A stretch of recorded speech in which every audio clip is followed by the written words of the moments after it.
रतन गुस्से में आकर निहार का गला पकड़ लेता है, लेकिन तभी रूही उसे शांत रहने का इशारा करती है और सुकून की आत्मा को निहार से दूर करने की कोशिश करती है। क्योंकि जब रूही देखती है कि निहार वही सब कर रहा है जो सुकून उससे करवा रही है, तो उसके होश उड़ जाते हैं। जैसे तैसे रूही निहार को गिरने से तो बचा लेती है, मगर ये सब देखकर वह फैसला कर लेती है कि अब वह हर हाल में उस रात का सच जानकर रहेगी कि आखिर निहार सुकून के इशारों पर क्यों चल रहा है। रूही मंदिर पहुंचकर भगवान के सामने यही सवाल करती है।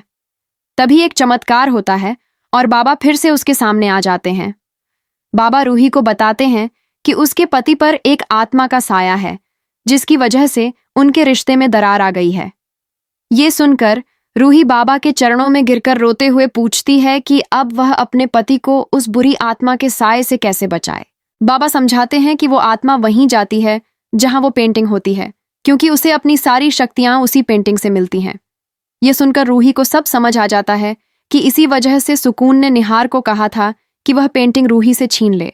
बाबा आगे बताते हैं कि अगर रूही उस पेंटिंग को नष्ट कर दे तो सुकून की आत्मा हमेशा के लिए खत्म हो जाएगी, क्योंकि तब उसके पास इस दुनिया में रहने की कोई जगह नहीं बचेगी और उसे मुक्ति मिल जाएगी।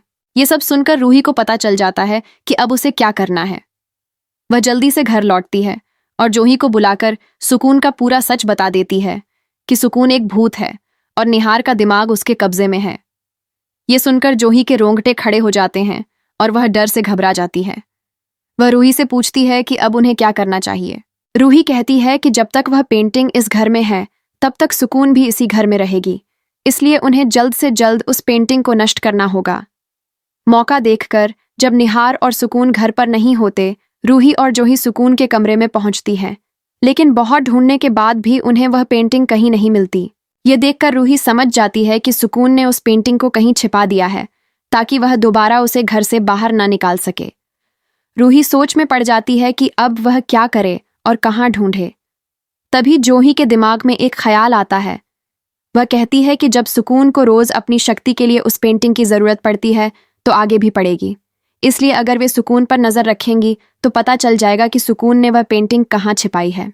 रूही इस बात से सहमत हो जाती है और दोनों यही करने का फैसला करती हैं।